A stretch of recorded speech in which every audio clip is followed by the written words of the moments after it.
పత్రిజీ ప్రతిరూపం పిఎంసి ప్రతిక్షణం సత్యదర్శనం. ఈనాటి సత్యదర్శనం కార్యక్రమానికి స్వాగతం, సుస్వాగతం. మనం సత్యంతో జీవించడం కోసం ఎన్నో అద్భుతమైన విషయాలు, అద్భుతమైన మాస్టర్ల ద్వారా, పుస్తకాల ద్వారా తెలుసుకుంటూ వస్తున్నాం మిత్రులారా. సో ఈరోజు సత్యదర్శనంలో మనం ఫిజిక్స్ ఆఫ్ కర్మ యొక్క శాస్త్రం ఏంటి కర్మ శాస్త్రం, కర్మ సిద్ధాంతం తెలుసుకున్నాం. మరి ఈ శాస్త్రం ఏంటో ఒక ఆధ్యాత్మిక శాస్త్రవేత్త, తను లెక్చరర్గా ఉంటూ ధ్యాన సాధన చేసి 3 పుస్తకాలు రచించారు. Thought power, believe science, quantum mind అని. క్వాంటమ్ ఎనర్జీ స్పీకర్గా కంటిన్యూస్గా ఎవ్రీ సండే ఆన్లైన్ వర్క్షాప్ చేస్తూనే ఉంటారు. ఎంతమంది వస్తున్నారు కాకుండా ఆ వర్క్షాప్ కంటిన్యూ అవుతూనే ఉంటుంది. రెగ్యులర్గా ఏదో ఒక వర్క్, రైట్, అకర్ముడుగా ఉండొద్దు, ఏదో కర్మ చేయాలని విన్నాం కదా. ఇగో ఈ పిరమిడ్ మాస్టర్ రెగ్యులర్గా ఒక పుస్తకం రాయడం, ఓ కొత్త టాపిక్ చెప్పడం, ఎప్పుడు ఆన్లైన్లో యాక్టివ్గా ఉంటూ ఫిజికల్గా కూడా వర్క్షాప్స్ చేస్తూ ఉంటారు. వారే సిద్ధా వెంకట్, లైఫ్ కోచ్గా, ఎనర్జీ క్వాంటమ్ స్పీకర్గా వారి యొక్క జర్నీని నడిపిస్తున్నారు. వారితో మాట్లాడి ఈ ఫిజిక్స్ ఆఫ్ కర్మ ఏంటో తెలుసుకుందాం. నమస్కారం సిద్ధా. నమస్తే sir. Welcome to Satyadarshanam. Thank you so much so after long time. Yes. So కర్మ యోగి అంటే నేనైతే నేను చూస్తున్నా ఎవ్రీ టైం ఏదో ఒకటి, ఇది కొత్తది, ఈ పుస్తకం వచ్చింది, ఈ టాపిక్, ఆ పుస్తకం, ఎప్పుడు ఇవే నడుస్తూ ఉంటాయి. ఇదంతా కూడా మూలం పత్రిజీ గారే సార్. ఆయన ఇచ్చాడు, మనం పంచుతున్నాం, అంతే, మనం చేసేది ఏం లేదు. గ్రేట్. ఇప్పటిదాకా కర్మ గురించి, కర్మ సిద్ధాంతం గురించి విన్నాం. ఏంటి ఫిజిక్స్ ఆఫ్ కర్మ ఏంటి? చాలా, అంటే నేను ఈ వీడియో చూస్తున్న వాళ్ళు ఎవరైతే ఉన్నారో ఇది చివరి వరకు చూడమని చెప్తాను. ఎందుకంటే మనకి చాలామంది పిరమిడ్ మాస్టర్సే నేను చాలా చూశాను, విన్నాను, కర్మ సిద్ధాంతాల గురించి, వాటి గురించి మాట్లాడారు. బట్ ఇంకా ఏదో డీప్గా ఉంది, ఇంకా ఏదో అర్థం చేసుకోవాల్సింది ఉందనేసి నేను యాజ్ ఏ క్వాంటమ్ సైంటిస్ట్గా, క్వాంటమ్ ఫిజిక్సిస్ట్గా అర్థం చేసుకోవడానికి ప్రయత్నం చేశాను. ఈ అర్థం చేసుకునే ప్రయత్నంలో అయితే కర్మ అని మనం చెప్పిన వాళ్ళని నేను ఐ డోంట్ వాంట్ టు, అంటే అక్కడ అది కాదు ఇది కాదు అనేసి నేను చెప్పను. ఆర్గ్యుమెంట్ ఎవరి పర్సెప్షన్ వాళ్ళది, అంటే ఎవరు ఏ దృష్టిలో గ్రహిస్తారు అన్న దాన్ని బట్టేసేస్తే సో ఆ ప్రపంచం అనేది వాళ్ళకి కనిపిస్తూ ఉంటుంది, రైట్. సో ఇప్పుడు మనము ఫిజిక్స్ ఆఫ్ కర్మ అన్నాం కదా. ఫిజిక్స్ అంటే ఏంటి సార్? భౌతిక శాస్త్రము. అంటే భౌతిక శాస్త్రం అంటే ఏమిటి? It's a science or pure science which deals nature and its laws అంటాం. అంటే ప్రకృతిలో ఉన్న సిద్ధాంతాల గురించి అధ్యయనం చేసే శాస్త్రాన్నే భౌతిక శాస్త్రం అంటాం. సో మనము ఏది చూసినా కానీ ప్రకృతిలోనే ఉన్నది. ఇప్పుడు మనం మాట్లాడుకుంటున్న కర్మ కూడా ప్రకృతిలోనే ఉంది అండ్ ప్రకృతికి సంబంధించింది. సో అందుకనే నేనేమన్నా అంటే ఈ యొక్క కర్మ అనే కాన్సెప్ట్ వెనకాల ఒక ఫిజిక్స్ ఉంది, కొన్ని నియమాలు ఉన్నాయి, కొంత సైన్స్ ఉంది. ఈ సైన్స్ని కనుక మనం అర్థం చేసుకుంటే కర్మని చూసి భయపడటం మానేస్తాం. ఫస్ట్ థింగ్ ఈజ్, కర్మ అనేది ఒక్కొక్కసారి ఒక భయంగానో లేకపోతే నెగిటివ్గానో ఆపాదించబడింది. అంటే కొన్నిసార్లు మనం ఈ విషయాలలో, కానీ పిరమిడ్ మాస్టర్స్ ఎవరైతే ఉన్నారో దాన్ని చాలా నెగిటివ్గా కాకుండా పాజిటివ్గా తీసుకుంటారు ఆ విషయంలో. సో ఇక్కడ మనము ఫిజిక్స్ ఆఫ్ కర్మ అంటే ఏమిటి అంటే కర్మ వెనకాల ఉన్న సైన్స్. ఓకే. ఈ సైన్స్ని మనం వివరించే శాస్త్రాన్ని వివరించడాన్ని మనం ఫిజిక్స్ ఆఫ్ కర్మగా తీసుకుంటాం. మరి ఏముంది సైన్స్? ఇప్పుడు మనం జనరల్గా చెప్తే every action there is equal and opposite action, Newton third law అనేసి ఒకటి ఉంది, అవునా కదా? ఎగ్జాక్ట్లీ. సో ప్రతి చర్యకి సరి సమానంగా అండ్ వ్యతిరేక దిశలో ఉండే ప్రతిచర్య ఉంటుంది అనేసి అనుకుంటాం. సో దీన్నే మనం సింప్లిఫై చేసుకోవాలంటే కర్మగా మనం జనరలైజ్డ్ భాషలో కర్మగా మనం మాట్లాడుకుంటాం. అంటే మీరు ఏం చేస్తే అదే వస్తుంది, మీరు ఏ విత్తనం నాటితే ఆ ఫలాలనే తీసుకుంటారు, అవునా? సో ఈ విధంగా మనం అర్థం చేసుకుంటే కర్మని మనం ఇంకొక పర్సెప్షన్లో కూడా చూడొచ్చు. ఈ పర్సెప్షన్లోనే కాదు, ఇలా గ్రహించడమే కాకుండా ఇంకొకలాగా కూడా గ్రహించవచ్చు. అయితే కర్మ ఎక్కడ మొదలవుతుంది అంటే మన యాక్షన్స్ దగ్గర స్టార్ట్ అవుతుంది. అంటే ఆలోచన అనేది మాటగా మారుతుంది, మాట అనేది యాక్షన్గా మారుతుంది, యాక్షన్ అనేది రిపీటెడ్ యాక్షన్ అలవాటుగా మారుతుంది. ఈ అలవాట్లు అనేవి మన యొక్క వ్యక్తిత్వాన్ని, క్యారెక్టర్ని బిల్డ్ చేస్తాయి. ఈ క్యారెక్టర్ అనేది ఏం చేస్తుంది? సింపుల్గా మన డెస్టినీని, అంటే మన యొక్క తలరాతని తయారు చేస్తుంది, అంతే కదా? అంటే మూలం ఎక్కడుంది సార్? ఆలోచన మూలము. ఇక్కడ విధికి ఆలోచన, విధి ఆలోచన, ఈ రెండే కదా. అంటే మూలం ఆలోచనలో ఉంది. ఆలోచనలన్నీ కూడా కర్మలాగా మారాలి లేదు, అంటే కర్మలాగా మారుతాయి, కానీ దానికంటూ కొంత ఎనర్జీ ఇచ్చినప్పుడు మాత్రమే అది భౌతిక వాస్తవంగా మారుతుంది. సో ఇట్లా మనము కర్మ వెనకాలన్న మూలాన్ని అర్థం చేసుకుంటూ ఈ యొక్క పాయింట్ని మనము కర్మను ఎలా అర్థం చేసుకోవాలి, ఎంత పాజిటివ్గా తీసుకోవాలి. అండ్ మనకి జనరల్గా చాలామంది అడిగే ప్రశ్న ఏంటంటే కర్మ ఉందా లేదా అనేది. కర్మ ఉంది లేదు రెండు. ఎస్, కర్మని మనం బయటపడొచ్చా, కర్మ నుంచి బయటపడొచ్చా, మనం చేసుకున్న గత జన్మలో తెలుసో తెలియకో అజ్ఞానంతో నా అమాయకత్వం తెలుసో తెలియకో ఏదో జన్మలలో చేసుకున్నామో, లేకపోతే ఈ జన్మలోనే చిన్న వయసులో ఏదో చేసుకున్నాం, వీటి నుంచి బయటపడొచ్చా. సో ఈ రెండు ప్రశ్నలకు సార్ నేను సైంటిఫిక్గా సమాధానం చెప్తాను. రైట్. ఫస్ట్ అసలు కర్మ వెనకాల ఉన్న సైన్స్ ఏంటి, కర్మ వెనకాల ఉన్న సైన్స్ ఏంటి, దాని గురించి తెలుసుకొని ఇటు వద్దాం. ఎస్, ఇప్పుడు మనము రాముడు రావణాసుని చంపాను, ఓకేనా సార్. ఇప్పుడు మీరు చూడండి, ఈ పదంలో రాముడు ఎవరు సార్? రాముడు చంపినవాడు. రాముడు రావణాసుని చంపిన అనేసి చంపినవాడు రాముడు. రాముడు కర్త కదా, కర్త. ఓహో, ఇట్లా ఇక్కడ కర్త, ఓకేనా. కర్త. సో మరి క్రియ ఏమిటి? క్రియ చంపడం, అవునా. మరి కర్మ ఎవరు? రాముడు రావణాసుని చంపిన కదా, ఇక్కడ కర్మ ఎవరు? కర్మ చేసింది రాముడే. కర్మ కాదు, చూడండి, కర్మ ఎవరు? రావణాసుడు కర్మ. ఓకే, చూడండి, అంటే కర్త క్రియ చేయటానికి కారణమైన శక్తిని ఏదైతే ఉందో దాన్ని మనం కర్మగా భావించాలి. ఓహో, అర్థమైంది సార్. కర్త చేయడానికి కావాల్సిన శక్తే కర్త ఏ పని అయితే, అంటే ఒక ఫర్ ఎగ్జాంపుల్ చంపడం అనే క్రియ ఉంది సార్, రాముడు చంపడం అనే క్రియ చేశాడు. ఈ క్రియకి చంపడానికి ప్రేరేపించబడిన శక్తి ఏమిటి? రావణాసుడే కదా. ఆ మూలము శక్తిని మనం కర్మగా భావించాలి తప్పితే మనం చేస్తున్న వాటిని శక్తి కర్మగా భావించకూడదు, ఓకేనా. కొంచెం డిఫరెన్స్ ఉంది, చాలా కొంత, అంటే ఒక న్యూ పాయింట్ లాగా అనిపిస్తుంది కదా, ఓకేనా. సో దీని గురించి మనం డీటెయిల్గా మాట్లాడుకుందాం సార్. ఇప్పుడు నేను ఒక చిన్న సైంటిఫిక్ అనాలిసిస్ చేస్తాను. ఇది న్యూరో సైంటిస్టులు అయిన ఒక ఇద్దరు శాస్త్రవేత్తలు ఈ యొక్క ప్రయోగాన్ని చేశారు. చాలా ఆశ్చర్యకరమైన ఫలితాలు వచ్చాయి. చాలా ఆశ్చర్యకరంగా ఉంటుంది. ఎందుకంటే నేను ఫస్ట్ టైం విన్నప్పుడు అరే ఇంత గొప్పగా ఉందా, ఇలాంటి సైంటిఫిక్, అంటే కర్మకి సంబంధించిన ఇలాంటి సైంటిఫిక్ ఎవిడెన్సెస్ కూడా మనకు ఉన్నాయనేసి అనిపించింది. ఈ బెంజమిన్ ఫ్రాంక్లిన్ అనేసి ఒక సైంటిస్ట్, తర్వాత హెర్న్స్టీన్ అనేసి ఇద్దరు న్యూరో సైంటిస్టులు సార్. వీళ్ళిద్దరే కలిసేసి ఏం చేశారంటే ఒక ఎక్స్పెరిమెంట్ చేశారు, ఒక అద్భుతమైన ఎక్స్పెరిమెంట్ చేశారు. ఒక అతన్ని ఎదురుగా ఒక అతన్ని కూర్చోబెట్టారు. అతనికి అన్ని స్కానర్స్ అమర్చారు, అంటే తలకి వీటన్ని బాడీకి స్కానర్స్ అమర్చారు. ఎదురుగా స్క్రీన్ ఉంది, అంటే ఇక్కడ జరిగే ప్రతిస్పందనలన్నీ కూడా ఆ స్క్రీన్ మీద మనకు కనిపిస్తూ ఉంటాయి. అయితే ఇతనికి ఆప్షన్ ఇచ్చారు, ఎదురుగా ఒక 2 స్విచ్చెస్ పెట్టారు, ఒకటేమో రెడ్ లైట్, 2 గ్రీన్ లైట్. అయితే ఇతన్ని ఈ యొక్క సైంటిస్టులు ఏం చెప్పారంటే నువ్వు దేన్నైనా ఎంచుకో అని చెప్పారు. ఐదర్ దీన్నైనా నొక్కు, లేకపోతే దీన్నైనా నొక్కు, 2 చాయిసెస్ ఉన్నాయి కదా ఇక్కడ. అయితే సైంటిస్టులు అంతా కూడా స్కానర్స్ అమర్చారు కదా. అమర్చినప్పుడు సైంటిస్టులు స్క్రీన్ మీద పరిశోధన చూస్తున్నప్పుడు ఇతను ఏదో ఒక చాయిస్ తీసుకోవాలి, ఐదర్ రెడ్ అయినా నొక్కాలి, గ్రీన్ అయినా నొక్కాలి, రెండిట్లలో ఏదో ఒక బటన్ నొక్కాలి కదా. అయితే సైంటిస్టులు డీప్గా అబ్జర్వ్ చేసింది ఏంటంటే ఇతను నొక్కబోయేటప్పుడు, అంటే నొక్కబోయే ముందల ఒక 10 లేదా 20 సెకండ్ల ముందల బ్రెయిన్లో కొన్ని న్యూరాన్స్ యాక్టివేట్ అయ్యేసేసి నువ్వు గ్రీన్ లైట్ని నొక్కమనేసేసి ఒక ఆదేశం జారీ చేయడం జరిగిందనేసి గమనించారు సార్.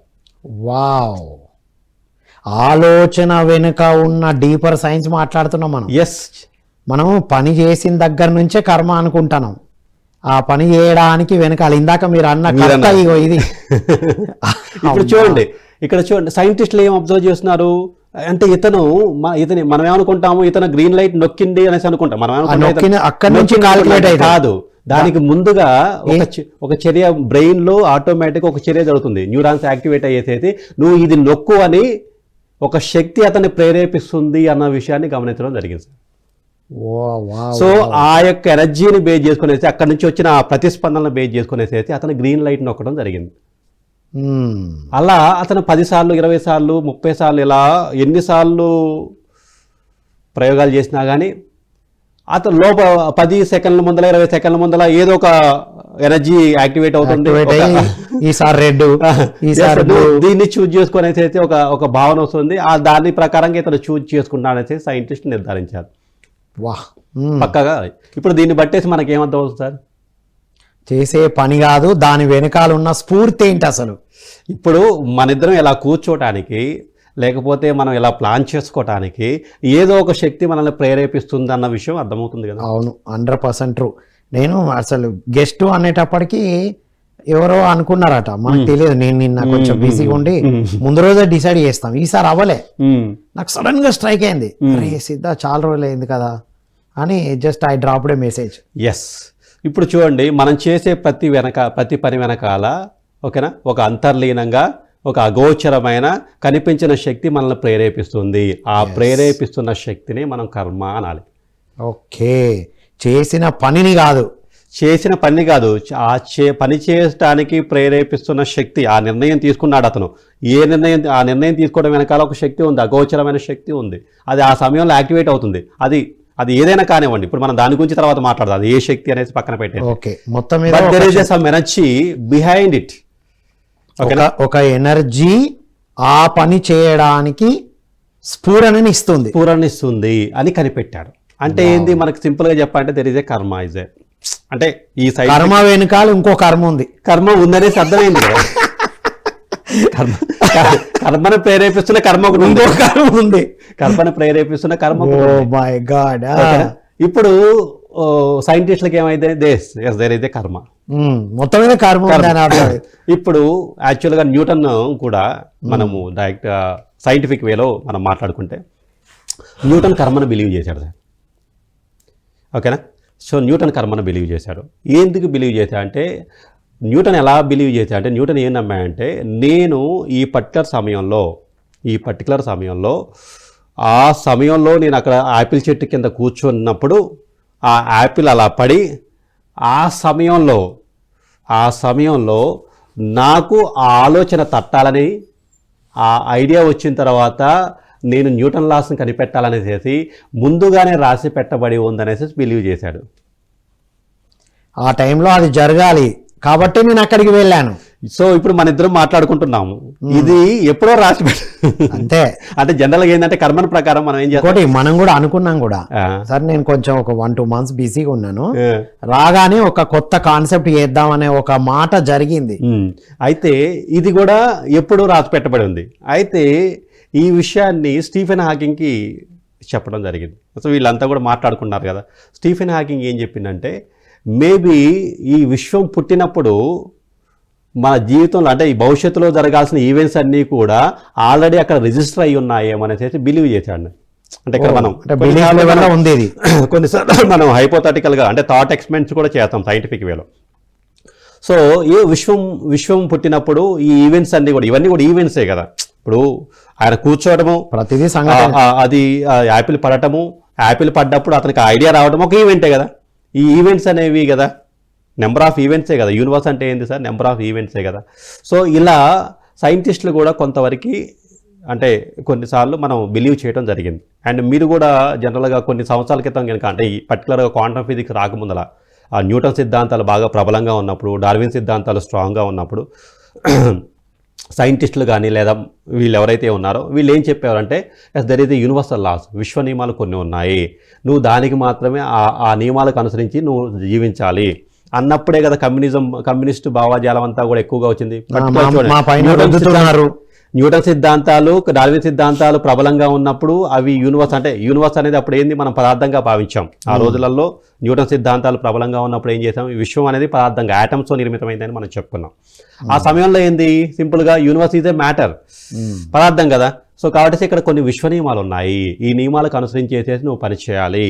ఇక్కడ సృష్టి నియమాలు ఉన్నాయి, ఈ నియమాలకు అనుసరించి నువ్వు పనిచేయాలి, నువ్వు అతీతంగా వెళ్ళలేవు, నీకంటూ చాయిస్ లేదనే విషయాలు ప్రబలంగా ఉన్నాయి. ఆ సమయంలో కమ్యూనిస్టు భావజాలం బాగా ప్రబలంగా, చాయిస్ లేదు, ఇలాగే ఉండాలి అనేది నన్ను మనల్ని కంట్రోల్ చేస్తారా అన్న దగ్గర నుంచి స్టార్ట్ అయినాయి.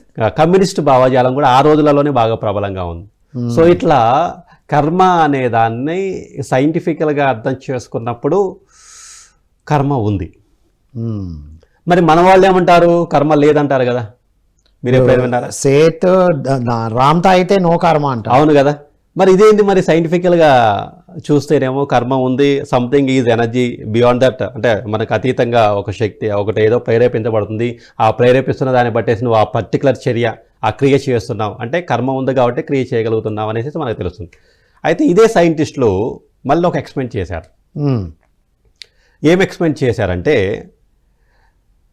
ఇక్కడ అతన్ని నిర్ణయం తీసుకున్నాడు కదా జనరల్గా, అతన్ని ఏం చేశాడంటే అతనికి చెప్పాడన్నమాట, బాబు నువ్వు ఇదంతా అన్కాన్షియస్గా అవుతుంది కదా, సరే నువ్వు ఏదో నొప్పుకున్నావు అనేసి అనుకుంటున్నావు, ఓకే ఇప్పుడు నువ్వు ఏం చేస్తావంటే బీ కాన్షియస్, ఎరుకతో ఉండు, పూర్తి ఎరుకుతో ఉండు, ఓకేనా.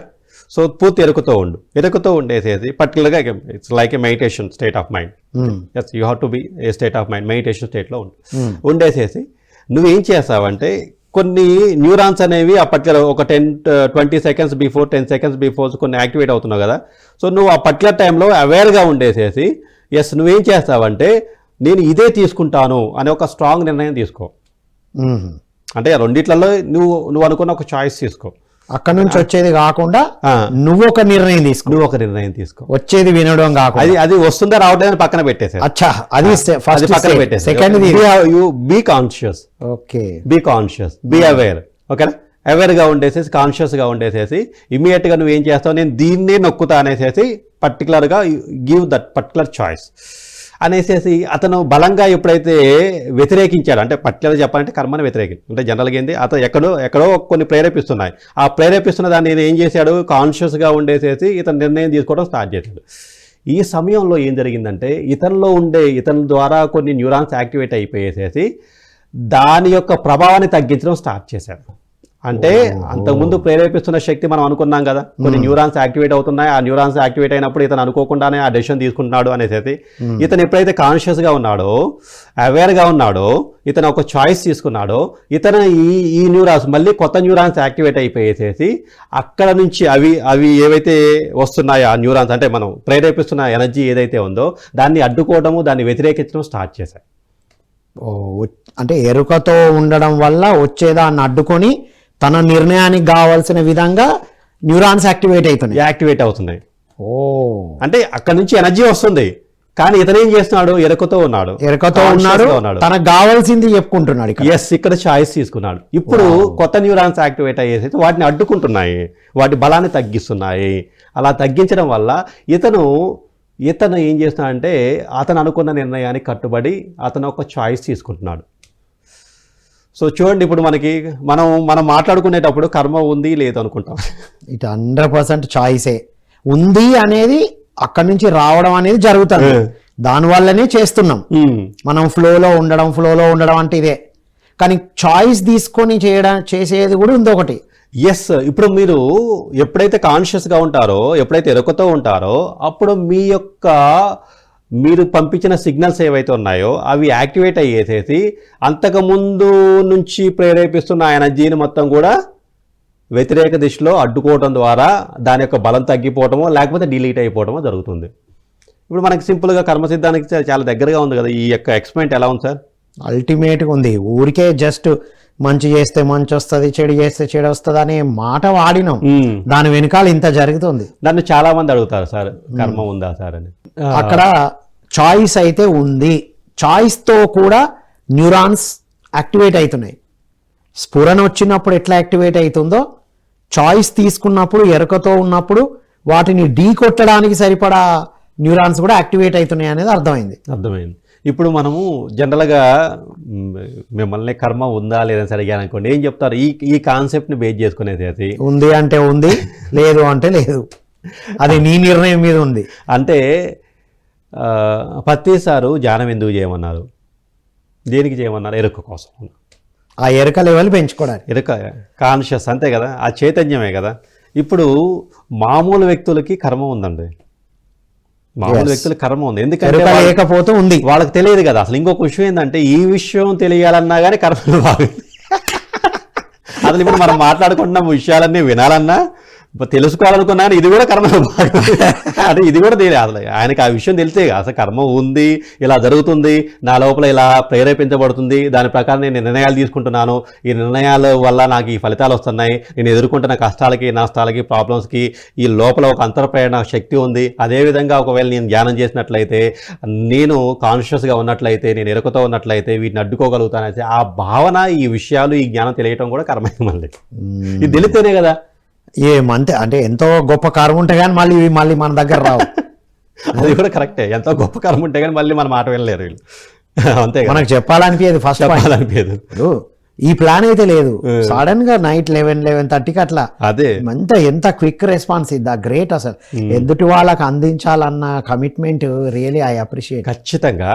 అయితే ఇక్కడ ఏమైందంటే కర్మ ఉంది అంటే ఉంది, మీరు అన్నట్లు కర్మ ఉంది. కానీ ఎవరికి కర్మ ఉంది అంటే ఎవరైతే అజ్ఞానంతో ఉంటారో, ఎవరైతే అంటే ఈ యొక్క ఆధ్యాత్మిక చింతన ఉండదో, ఎవరికైతే ఈ యొక్క విషయాల పట్ల అవగాహన ఉండదో వాళ్ళకి కర్మ అంటే సామాన్యమైన వ్యక్తులు అంటాం మనం, సింపుల్గా చెప్పాలి నార్మల్ పీపుల్. నా కర్మ వల్ల జరుగుతుందని అదే నమ్మిన వాళ్ళకి అలాగే ఉంటుంది, అలానే ఉంది. సో నేను నా చాయిస్ కూడా ఉంది అని ఎరకతో వస్తే దాన్ని ఢీకొట్టి నీకు అనుగుణంగా మార్చుకోవచ్చు అనేది కూడా ఇంకొక వైపు ఉంది.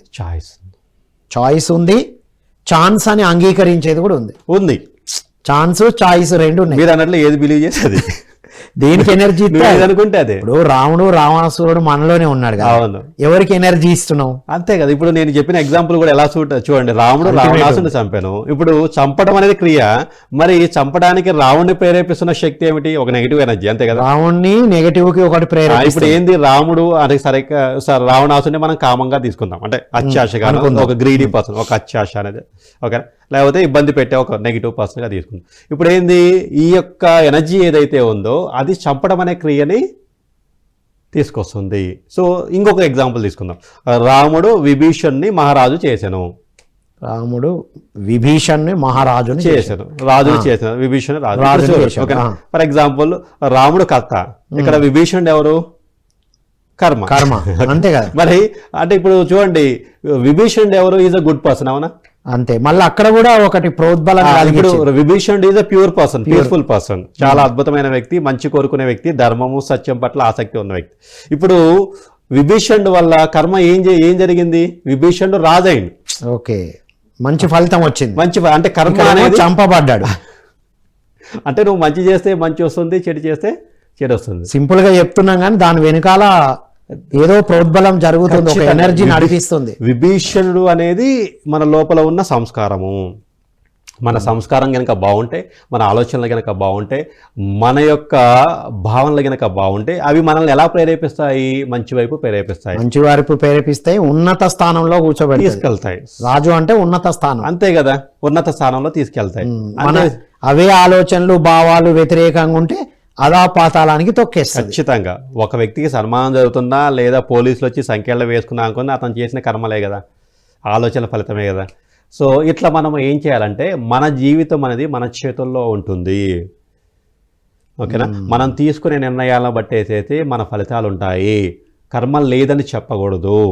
అలా అనేసేసి కర్మే మనల్ని అదే నడిపిస్తుందని కూడా చెప్పకూడదు. పారాడాక్స్ ఎన్నో ఉన్నాయి, అందులో ఇదొకటి పారాడాక్స్. ఇటువైపు నిజమే, అటువైపు నిజమే. నువ్వు ధ్యానం చేస్తే, నువ్వు ఎరుకుతో ఉంటే, నువ్వు జ్ఞానంతో ఉంటే, జ్ఞానికి ఏముండదు. జ్ఞానం మనకి, నేను ఏదో పుస్తకంలో చదివాను, మిర్దాద్ అనే పుస్తకంలో. జ్ఞాని ఏంటంటే, జ్ఞాని ఎలా ఉంటాడంటే ఆట బొమ్మలు. ఇప్పుడు ఆట బొమ్మలు చిన్నపిల్లలు ఏం చేస్తారు? వాళ్ళు ఇష్టం వచ్చిన వాళ్ళు పెళ్లి చేస్తారు, అంతే. అక్కడ బొమ్మలు చేస్తారు లేదా ఇద్దరు. ఇప్పుడు ఆయన చాయిస్, చిన్నపిల్లవాడు ఏం చేస్తారు? ఇప్పుడు ఇక్కడ ఈ బొమ్మ నచ్చింది, ఈ బొమ్మ నచ్చింది, వాళ్ళిద్దరూ పెళ్లి చేస్తారు, అంతే. అదే విధంగా జ్ఞాని కూడా తనకు అనుకూలంగా ప్రతి కర్మని మార్చుకుంటాడు. అది నెగిటివ్ అయినా కానీ ఆయన చూసే గ్రహించే విషయంలో కావచ్చు, ఆయన ఆలోచన సరళిలో కావచ్చు, ఆయన ఫీలింగ్స్ కానీ ఎప్పుడూ పాజిటివ్గానే ఉంటాయి. కాబట్టి నన్ను చాలామంది అడుగుతారు, సార్ మంచి ఉందా చెడు ఉందా సార్? చాలాసార్లు వాగ్యుదాం. కొంతమంది అడుగుతారు, డైరెక్ట్గా అంటారు మంచి లేదు చెడు లేదు అనేసి. కొంతమంది స్టేట్మెంట్ ఇస్తారు, కొంతమంది అడుగుతారు. వీళ్ళు ఏం చేస్తారు? మంచి లేదు చెడు లేదు అన్నప్పుడు వీళ్ళు ఏం చేస్తారంటే చెడు కర్మలు చేస్తుంటారు. అంటే మంచి లేదు చెడు లేదు కదా. మంచి లేదు చెడు లేదా అంటే చేసేది ఏదైనా అది చెడు అయినా కూడా మంచి అన్న భ్రమలో ఉంటారు. అది కాదు, నేనేమన్నట్టు మంచి లేదు చెడు లేదంటే చెడు లేదు, ఓన్లీ మంచే ఉంది. అచ్చా, మంచి లేదు చెడు లేదు అట్లా తీసుకోవాలి. తీసుకోవాలంటే చేసేది చెడు అయినా మంచి చెడు లేదని చెడే చేసుకుంటా పోతే చేసుకోకూడదు, ఆ ప్రమాదం ఉంది అంటున్నా. కన్సిక్వెన్సెస్ ఉంటాయి కదా, your action gives a consequence. నువ్వు నెగిటివ్ లేక వెళ్ళిపోయి వేసేసి కర్మ చేస్తున్నావు, నువ్వేం చేస్తున్నావు, మంచి చెడు లేదు అంటున్నావు, but there is a consequence. ఇంకోటి, మంచి పనులు చేసేవారు మంచి చెడు లేదన్నారు. అసలు మనం జనరల్ గా మాట్లాడదాం. ఎస్, ఇప్పుడు మంచి పనులు చేసేవారు ఈ స్టేట్మెంట్ ఇస్తారా? ఇవ్వరు. చెడు చేసుకుంటూ ఇది మంచే అలాంటి లేవు అనే భ్రమలు ఉన్నప్పుడు ఈ స్టేట్మెంట్స్ వస్తాయని నేను అంటున్నా. అదే చాలా మంది దేవుడు లేదు దెయ్యం లేదంటే, దెయ్యం లేదు, ఓన్లీ దేవుడే ఉన్నాడు. ఈ యూనివర్స్ లో only one energy is there, that energy is that God అని. నువ్వు ఏం చేస్తున్నావు, కింద స్థాయికి వస్తున్నావు. సో ఇదంతా కూడా ఒక ట్రాప్ సార్. మనల్ని మనము ఆ బలహీనతల నుంచి బయటపడలేక, ఓకేనా, వాటి నుంచి బయటికి రాలేక మనల్ని మనం కన్విన్స్ చేసుకునే ఒక అంశాలు. సో కాబట్టి మనం ఇలా అర్థం చేసుకోవాలి, కర్మ అనేది ఖచ్చితంగా ఉంటుంది. నువ్వు ఏ పని చేస్తే దానికి తగ్గట్టు ఫలితం అనేది ఖచ్చితంగా ఉంటుంది. అండ్ ఆల్రెడీ నువ్వు చేసుకున్న, అదే మన ప్రతిసారి కూడా అంటారు కదా, పూర్వజన్మ కృతం పాపం వ్యాధి రూపేణ పీడితం అనేది. సో ఉంటుంది గత జన్మ. కానీ ఇప్పుడు నువ్వు చేస్తున్న మంచి, ఇప్పుడు నువ్వు చేస్తున్న భావన, ఇప్పుడు నువ్వు చేస్తున్న యాక్షన్ ఏదైతే ఉందో దాన్ని అడ్డుకోగలుగుతుంది. ఇప్పుడు మనకు పూర్వజన్మ పాపంతో కర్మలు వచ్చినాయి, రోగం వచ్చిందని ఒకవైపు చెప్తూ ఇప్పుడు ఏం చేయాలో చెప్పారుగా. ఇప్పుడు ఏం చేయాలో చెప్పారు, సజ్జన సాంగత్యం, ముఖ్యంగా సేవ చేయన్నారు. సేవ చేయమన్నారు. దీన్ని నలిఫై చేసుకో, నీ దగ్గర ఉంది ఇప్పుడు. అదే అది లేకోకుండా నేను కర్మ లేదు, మంచి లేదు, చెడు లేదనేసి బిలీవ్ చేయడం కరెక్ట్ కాదు. ఇప్పుడు మనం ఏం చేస్తున్నాం, మీరు అన్నట్లు నలిఫై చేయాలంటే ఏం చేయాలి? ఇప్పుడు ఇది మన వాళ్ళు అంటారు కదా, ఏంది, ఒక 2 పొట్టేళ్ళు ఉన్నాయి, ఈ 2 పొట్టేళ్ళు గట్టిగా పోట్లాడుకున్నాయి, ఏది గెలిస్తే అదే కదా బలంగా ఉంటే అది గెలుస్తుంది. సో ఏది బలంగా ఉంటుంది? ఇప్పుడు నువ్వు దేనికి ఎనర్జీ మేత ఎక్కువ పెడుతున్నావు, దేనికి ఎనర్జీ ఇస్తాం? సింపుల్. రావణుడు రావణాసుడు, మీరు అన్నట్లు రావణాసుడు మనలోనే ఉన్నాడు. రావణుడికి ఎక్కువ ఎనర్జీ ఇస్తావా, రావణాసుడికి ఎనర్జీ ఇస్తావా అన్నదాన్ని బట్టేసి మన జీవితం ఆధారపడి ఉంటుంది. కాబట్టి ఈ విధంగా మనం సైంటిఫిక్ అనాలిసిస్ కింద అర్థం చేసుకుంటే కర్మ ఉంది, కర్మ నుంచి బయటపడగలిగే మార్గం ఉంది, అండ్ ధ్యానం ఉంది. ఈ ధ్యానం ద్వారా మనం ఈజీగా ఎరుకని పెంచుకొని, కాన్షియస్నెస్ని పెంచుకొనేసేసి మనం ఎలాంటి పరిస్థితుల్లోంచైనా కానీ, ప్రమాదకరమైన పరిస్థితులు కావచ్చు, ఇబ్బందికరమైన పరిస్థితులు కావచ్చు, కష్టాలు కావచ్చు, నష్టాలు కావచ్చు, ఈజీగా బయటపడవచ్చు అని తెలుసుకున్నప్పుడు అతని జ్ఞానం అవుతుంది సార్. అది జ్ఞానం, నిజమైన జ్ఞానం. ఆ జ్ఞానాన్ని ఇలాగే ఉంటది, ఎప్పటికీ మారదనుకుంటూ దానికే సరెండర్ అయినా, అసలు కర్మ లేదు, ఏం లేదు, నాకు జ్ఞానం వచ్చింది, నేను సాధకున్నని ఇటు విచ్చలవిడిగా ఉన్నా, ఇట్లా విచ్చలవిడిగా కూడా డేంజరస్ పొట్టేళ్ళ. మీరు అన్నది కరెక్ట్, డేంజరస్ అది ఎందుకంటే there is action, every action releases energy sir. As for physics మనం చేసిన ప్రతిదీ కూడా ఎనర్జీని రిలీజ్ చేస్తుంది. ఇప్పుడు నేను మాట్లాడుతున్నా అంటే ఇట్ ఈస్ ఎనర్జీ, 100% ట్రూ. కానీ ఇక్కడ ఒకటి చెప్పండి సిద్ధ, ఇది బేసికల్గా నా కర్మ వల్ల వస్తుందని ఒక రేంజ్, తర్వాత సాధన చేసి మంచి చేస్తున్నాం కాబట్టి, సేవ చేస్తున్నాం కాబట్టి వస్తుంది, ఓకే. ఒక స్థాయిలో జ్ఞాని అయి ఒక స్థానానికి వెళ్ళిన తర్వాత కూడా ఈ విచక్షణ కోల్పోయి అదొకటి ఉంది, దానివల్ల ఇది జరుగుతుంది అనే విచక్షణ ఎందుకు కోల్పోవడం జరుగుతుంది? ఇప్పుడు తెలివైన మంచి వాళ్ళు అనుకున్న వాళ్ళ వల్లనే కదా అన్ని జరుగుతున్నాయి, మనం చూస్తున్నాం. ఇప్పుడు అమాయకుల వల్ల ఏం జరగట్లే, మూర్ఖుల వల్ల అంతకన్నా జరగట్లే. తెలివైన మేధావులు అనుకున్న వాళ్ళ వల్లనే కదా ఇవన్నీ జరుగుతున్నాయి. సో ఎందుకంటారు, దాని వెనకాల ఏమైనా ఖచ్చితంగా ఉంది. ఇప్పుడు మనం దీన్ని సైంటిఫిక్ గా కూడా మాట్లాడుకుందాం. ప్రతి దాని వెనకాల ఒక సైన్స్ ఉంటుంది. ఎందుకంటే ఇక్కడ మీరు చిన్నప్పుడు మనము నిప్పుల కొలిమి అనేసి ఐడియా ఉంది కదా సార్. నిప్పుల కొలిమిలో ఇలా ఇనపరాడ్లను కాల్చేవాళ్ళు. మనకి ఇలా ఇనపరాడ్లు కాల్చేవాళ్ళు. సో ఇనపరాడ్లు కాల్చేటప్పుడు ఆ ఇనుప రాడ్డు రెడ్ కలర్లోకి వస్తుంది. మీరు ఫస్ట్ రెడ్ కలర్ అయితే తర్వాత గ్రీన్ కలర్, రకరకాల కలర్స్ వస్తుంటాయి. సో యాక్చువల్గా ఏమైందంటే ఇలా రెడ్ కలర్ ఎందుకు వస్తుందంటే దానికి పర్టికులర్గా దాని వెనకాల సైన్స్ ఏంటంటే, మీరు ఫస్ట్ ఏంటంటే ఎలక్ట్రాన్స్ అనేవి కింద స్థాయిలో ఉంటాయి, గ్రౌండ్ స్టేట్లో ఉంటాయి. ఇప్పుడు ఐరన్ అనేది ఆటమ్ కదా, ఆటంలో ఎలక్ట్రాన్స్ ఉంటాయి కదా, ఈ ఎలక్ట్రాన్స్ అనేవి కింద స్థాయిలో ఉంటాయి. మీరు ఎప్పుడైతే ఎనర్జీ ఇచ్చారో, అర్థమైంది కదా సార్, మీరు ఎప్పుడైతే ఎనర్జీ ఇచ్చారో ఆ కింద ఉన్న ఎలక్ట్రాన్ కాస్త పై స్థాయికి వెళ్ళింది, ఎగ్జైటెడ్ స్టేట్స్ అంటాం, పై స్థాయికి వెళ్ళింది. అంటే ఇక్కడ ఇది ఆ వేడిని తీసుకొనేసేసి, ఆయన హీట్ ఎనర్జీని తీసుకొనేసేసి ఇది పైకి వచ్చింది. ఈ పైకి వచ్చేసేసి మళ్ళీ వెంటనే కూడా కింద పడుతుంటుంది సార్, మెల్లగా డ్రాప్ కింద పడుతుంటుంది. కింద పడేటప్పుడు కొంత ఎనర్జీ రిలీజ్, దాన్ని ఫోటాన్స్ అంటాం. ఆ ఫ్రీక్వెన్సీనే మనం రెడ్ కలర్లో చూపిస్తుంది. అది దాని వెనకాల పక్కన పెట్టేది. ఓకే, కూర్చోండి. ఇప్పుడు మీరు ఇక్కడ ఎప్పుడైతే మంటని కనుక తగ్గిస్తారో అది కింద పడటం స్టార్ట్ అయింది. ఎరుపు తగ్గుతూ రాలిపోవడం అనేది చాలా జరుగుతుంది కింద కోసం. ఇప్పుడు ఎగ్జైటెడ్ స్టేట్ లో ఉన్న ఎలక్ట్రాన్ ఎప్పుడు కూడా అక్కడ ఉండదు, అది కింద పడిపోవడానికి అయింది. కానీ మీరు ఎప్పుడైతే నిరంతరం గనక ఈ యొక్క మంట యొక్క స్థితిని, ఆ ఫ్రీక్వెన్సీ, ఆ యొక్క ఇంటెన్సిటీ అంటాం కదా, అలా ఇస్తూ ఉంటే అది ఆ స్టేట్ లోనే ఉంటుంది. డ్రాప్ అవడం పడడం అనేది జరగదు. జనాలు ఏంటంటే ఎవరో సరే ఇక్కడ ఇది ఎలా ఉందంటే ఎగ్జైట్మెంట్ తోటో, కష్టం వచ్చినప్పుడు, ఇబ్బంది వచ్చినప్పుడు వీళ్ళంతా కూడా వస్తారు సార్. వీళ్ళు ఏంటంటే ఏదో తెలుసుకుందామనో, లేకపోతే ఇప్పుడు it's not a natural process, సహజమైన భావంలోంచి రాదు. వీళ్ళు ఏంటంటే పేరు కోసము, ప్రఖ్యాతి కోసం, నాకు ఇంత జ్ఞానం ఉందనే చూపించుకోవడం కోసం. మొన్నటి వరకు సిద్ధ ఎలా ఉన్నారు, ఇప్పుడు ఇంత జ్ఞానం అయ్యాడు, నేను కూడా అయితా, ఇది భావన. వాళ్ళని ప్రేరేపించేది ఏదో నేను కూడా అయితా అని వస్తాడు. ఒక నెగిటివ్ అన్నట్టు వేడై అది డ్రాప్ అవుతా ఉంటది. ఎస్. సో ఉద్దేశం బాగోదు. బాబా, ఈ ఉద్దేశం బాగోకుండా వచ్చి ఎగ్జైట్ అవుతారు. ఈ ఎగ్జైట్ అయిన తర్వాత వాళ్ళు ఏం చేస్తారు, జ్ఞానిగానే కనిపిస్తారు, కానీ వాళ్ళు అక్కడ నిలబెట్టుకోలేరు. కింద పడిపోతుంటారు. మళ్ళీ నార్మల్. దాన్ని యోగ భ్రష్టత్వం అంటాం. జ్ఞానము తెచ్చుకోవడం ఎవరికైనా సాధ్యమే, కానీ దాన్ని నిలబెట్టుకోవడం కరెక్ట్. విజయం సాధించడం ఎవరికైనా సాధ్యమే, దాన్ని మళ్ళీ నిలుపుకోవాలి. నేను ది బెస్ట్ ఎగ్జాంపుల్ సార్, నా వర్క్షాప్ లో చెప్తుంటాను. బెస్ట్ ఎగ్జాంపుల్ ఒకసారి యండమూరి వేదనగా చెప్పారు, జనరల్ గా చెప్పారు ఒక మాట. చిరంజీవి మెగాస్టార్ అవడం గొప్ప కాదు, 30 సంవత్సరాల పాటు మెగాస్టార్ గా నిలబడటం. ఇప్పుడు కూడా తను మెగాస్టార్ అంటే నేనేమన్నా నిలుపుకోవడమే గొప్పతనం. You have to maintain that energy. Exactly. ఇది నిరంతర ప్రయత్నము. ఆధ్యాత్మికత అనేది ఒక 10 నిమిషాల కోసం, 20 నిమిషాల కోసం, జ్వరం తగ్గించుకోవడం కోసం, తలనొప్పి తగ్గించుకోవడం కోసం, ఓకేనా, నడు నొప్పి తగ్గించుకోవడం కోసం వచ్చింది కాదు. మళ్ళీ అన్ని తగ్గినాయని జ్ఞానం వచ్చినట్టు ఎగిసిపడడం కూడా కాదు. అది ఎగ్జైట్మెంట్. జ్ఞానం ఎప్పుడు ఎగ్జైట్. అందుకనే సరే ఏ జ్ఞాని కూడా తను నార్మల్గా ఉంటాడు, స్థితప్రజ్ఞుడిగా ఉంటాడు, అవునా కదా? సో జనరల్గా కొంతమంది ఏం చేస్తారంటే కావాలనే వెనక్కి వెళ్ళే వాళ్ళు కూడా ఉంటారు. జనరల్గా ఏం మనకి అది తెలిసింది కాదని అనుకుంటారు. కర్మలు వెనకాల ఉండడం వేరు. కానీ మీరు అన్నది ప్రాబ్లం ఏంటంటే ఎగ్జైట్మెంట్. ఎనర్జీ వచ్చింది, అక్కడ దాదేసిపోయింది, మళ్ళీ అంటే కింద. మనం ఫిజికల్ ఎగ్జాంపుల్ తీసుకున్నాం. పత్రిజీని చూస్తే 40 years తను ఎప్పుడు పర్పస్ ఆఫ్ లైఫ్ తెలుసుకున్నారో చివరి రోజుల వరకు ఆ తెలుసుకున్న దానితో జీవించారు, అందరికి బోధించారు, ఆచరించే స్ఫూర్తినిచ్చారు. నిరంతర ప్రయత్నము, కంటిన్యూస్ గా మనం చూస్తే గ్రాఫ్ పెరిగింది తక్క ఎక్కడ తగ్గలే. జ్ఞానం పెరిగిన ఆ గ్రాఫ్ అనేది ఆయన చేతిలో లేదు, అది ఆటోమేటిక్ గా జరిగింది. కానీ ఆయన ప్రయత్నం ఉదయం లేచిన కాడ నుంచి సాయంత్రం వరకు అదే ప్రయత్నం, 24 hours అందులోనే ఉండడం. ఆ స్థితిలో ఉండగలిగే వాళ్ళే నిలబడతారు సార్ ఇక్కడ. ఎగ్జాక్ట్లీ. అంతే తప్పితే ఆ ఫెసిలిటీస్ లోనే ఉన్నారు. మళ్ళా బయటికి వెళ్ళేది వచ్చినా దాన్ని ఒప్పుకోలే. ఇప్పుడు బయటికి వెళ్ళినప్పుడు ఫుడ్ బయట తినే అవకాశం ఉంటే కూడా వద్దు, ఆ ఎనర్జీ వద్దు అని ఆపేసుకున్నారు. ఇక మనం సర్లే, ఇక మరి ఆప్షన్ అయితే లేదు కదా అని కొద్దిగా ఏదో ఒకటి తీసుకొని తర్వాత మనం తెలుసుకుంటున్నాం. మీరు అన్నట్టు ఇది ఎలా ఉందంటే, అంటే మీరు అన్న వాళ్ళకి ఎగ్జాంపుల్ నేను ఒకటే చెప్తాను. 5 star హోటల్ పోవటం లాంటిది.